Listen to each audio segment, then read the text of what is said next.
پناہ لوگ ہمیں دکھائی دیتے ہیں، ہمیں ملتے ہیں کہ جنہوں نے گھروں میں تعلیم حاصل کی،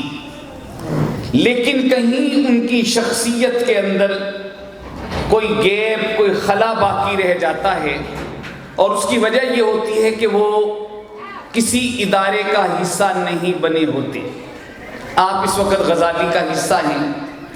اس لیے سب سے پہلی بات جو مجھے کہنی ہے وہ یہ ہے کہ اپنے اہداف، اپنے گولز اور اپنے ٹارگٹس ان کو پہلے دن سے ہی اپنے پیش نظر رکھیں۔ نمبر 2، کبھی کامیابی انہیں نہیں ملتی کہ جن کا طرز عمل خرگوش کا ہوتا ہے، کامیابی انہیں ملتی ہے جو کچھوے کی رفتار سے مسلسل چلتے ہیں، اور اگر بازی میں خرگوشوں سے کچھوے جیت سکتے ہیں،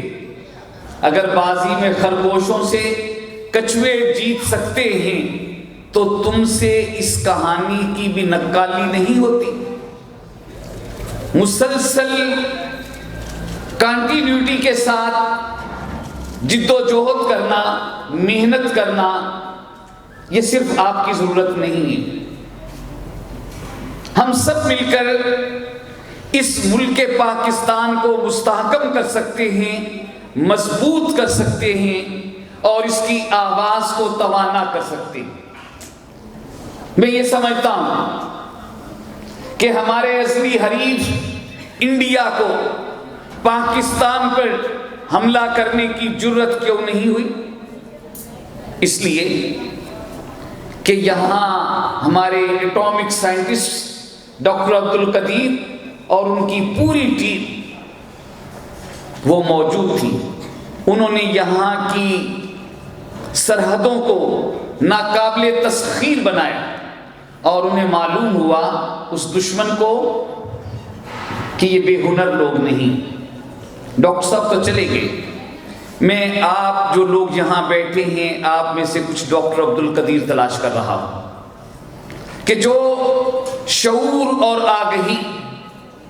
علم اور تقوی کے ہتھیاروں سے لیس ہوں۔ دنیا کی ایک بہت بڑی یونیورسٹی ہے ہارورڈ یونیورسٹی،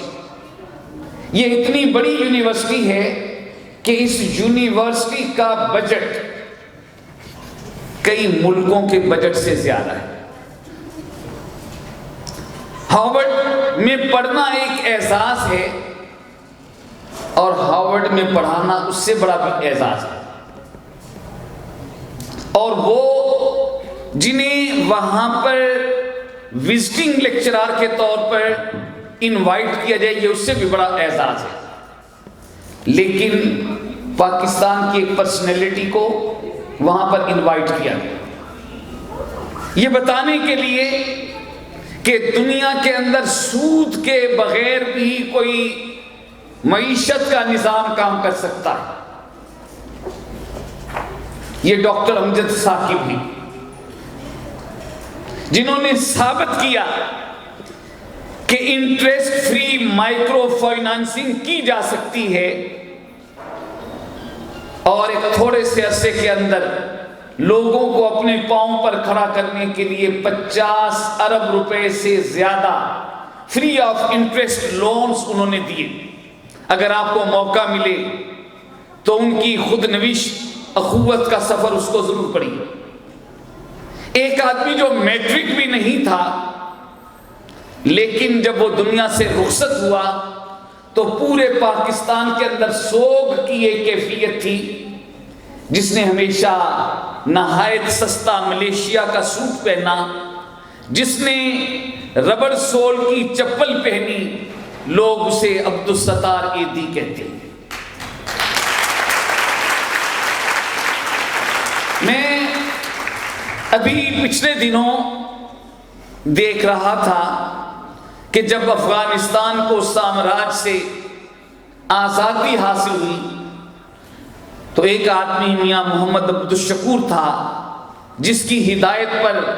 ہزاروں ٹن خوراک افغانستان کے ان بے یارو مددگار لوگوں تک پہنچائی گئی۔ مجھے ان کے ساتھ یورپ پھرنے کا موقع ملا ہے، میں ان کے ساتھ ترکی اور کئی ممالک میں گیا ہوں، میں یہ سمجھتا ہوں کہ یہ سب کچھ ڈگریوں کے نتیجے میں نہیں، یقین کی قوت کے نتیجے میں حاصل ہوتا ہے۔ آپ کے خواب ڈاکٹر بننے کے، انجینئر بننے کے، بیوروکریسی میں جانے کے،